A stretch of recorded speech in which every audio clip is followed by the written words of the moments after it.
mula sa Reactor 3 na ayon sa Tokyo Electric Power Company o TEPCO ay posibleng dulot ng pag-init ng fuel pool.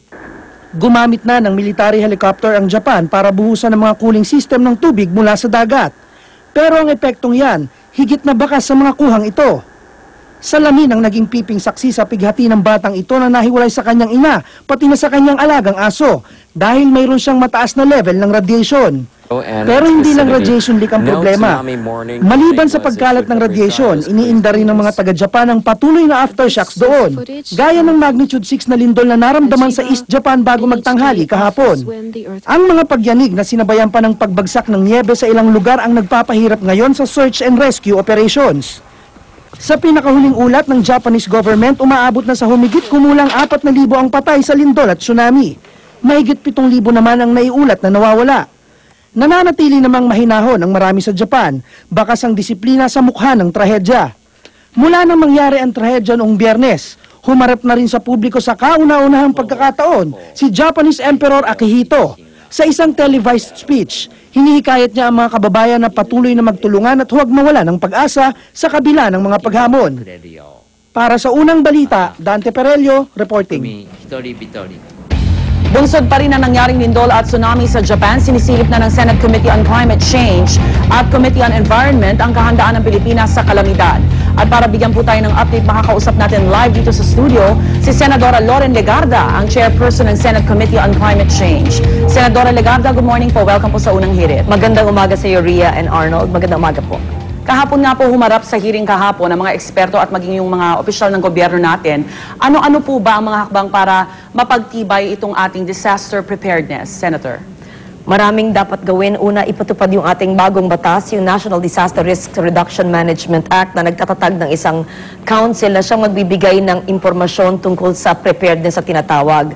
I'm glad na binention mo yan dahil ang ating usual na ginagawa palagi ay pagresponde, pag-reconstruct, pag-rehabilitate. Pero kailangan ng pagbabagong pag-iisip sa kahandaan gaya na nangyari sa bansang Hapon. Kung nangyari siguro yan sa ibang lugar ay hindi lang 4,000 ang namatay o 10,000 ang total na nawawala at namatay, kundi daan-daang libo. Yung kahandaan ay napakahalaga. Ang ating paghahanda in terms of structures, yung ating mga pampublikong gusali, ayon sa Public Works Department sa ating hearing kahapon, ay siyang minomonitor, ine-evaluate at rin-retrofit. Higit daw na 1,000 gusali na pampubliko ang siyang kasama sa retrofitting na ito dahil sa 2004, Rhea, Arnold, ay nagkaroon ng pagsusuri ang JICA, ang Japan Information International Cooperation Agency, na maaring magkaroon ng isang malaking earthquake o lindol sa Pilipinas na siyang makakaapekto sa ating pamumuhay sa Metro Manila dahil sa West Valley Fault.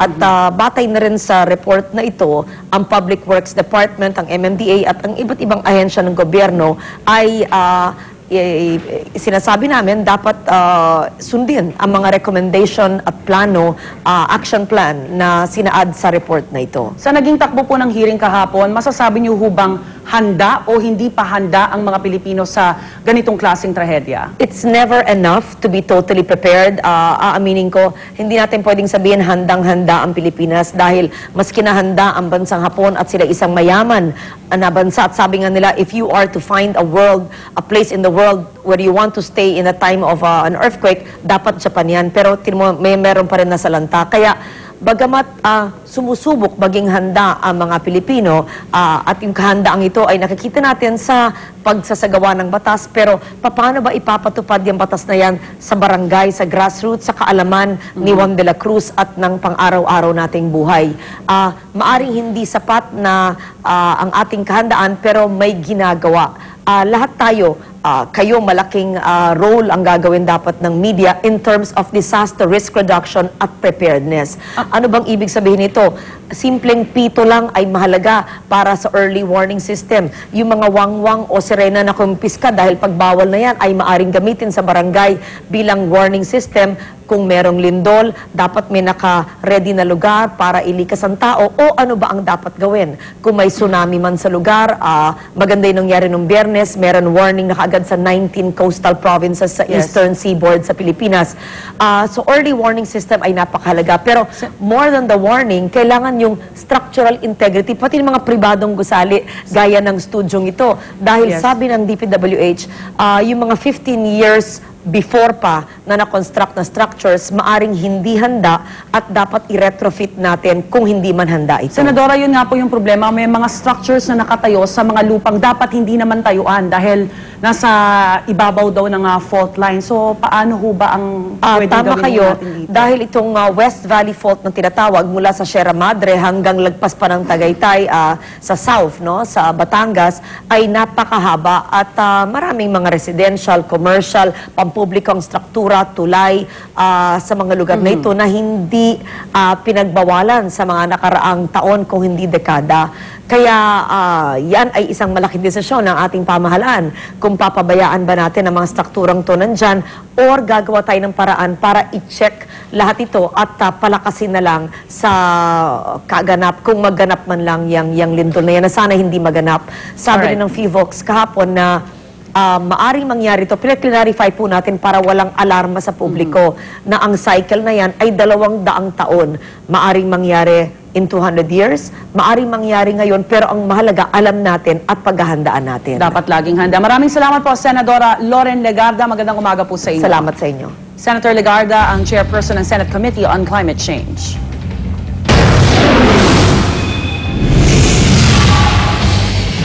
Isang minutong katahimikan, inialay ng UN Security Council sa mga biktima ng lindol at tsunami sa Japan.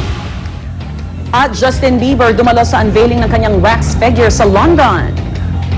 Pagpahuli, tutok lang sa unang balita.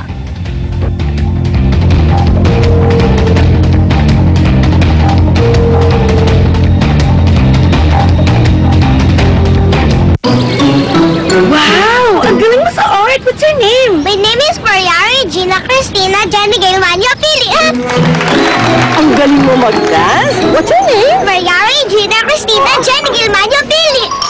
All-around galing ang Batang Nutrilin with the right amount of vitamins and minerals para sustansya'y dibitin. Ang galing mo sa puzzle. What's your name? My name is Reg. Nickname ko yun. All-around ang galing sa sustansyang dibitin. Nutrilin. Basta Batang Nutrilin, all-around galing sa sustansyang dibitin. Nangunguna ang unang hirit at ang Nutrilin sa pangangalaga ng inyong kalusugan. Biologist the study you. Nasaan na ba yung salamin ko? Ano ba sabi ni sir? Mahina na memory. Ano ba ang cause nito? Araw-araw may mga neurons na humihina at nasisira. Pag di naagapan, umupurol ang memorya. Pag Memo Plus Gold. Mula sa Bacopa Bunyera, itong natural Ayurvedic supplement. Nakatutulong sa kalusugan ng brain neurons at sa pangangalaga ng memorya. Take Memo Plus Gold. Lamang ang may good memory.